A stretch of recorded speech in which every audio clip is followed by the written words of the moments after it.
Itigil mo na yan! Wala kang mapapala sa paghihiganti mo. Bakit hindi niyo sisihin yung guest of dishonor niyo, ha? Wala kang kwenta. Napakahayop mo.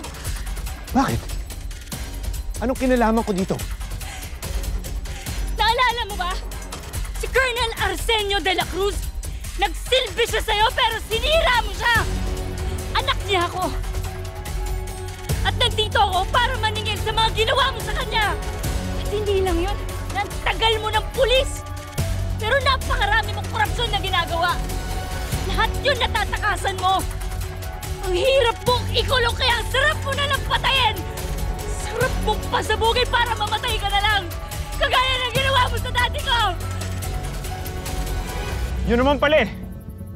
Kung si General Espanto lang naman may kasalanan sa'yo, patakasin mo na lang kami. Siya na lang patayin mo. Shut up! Wala kang kwentang mayor!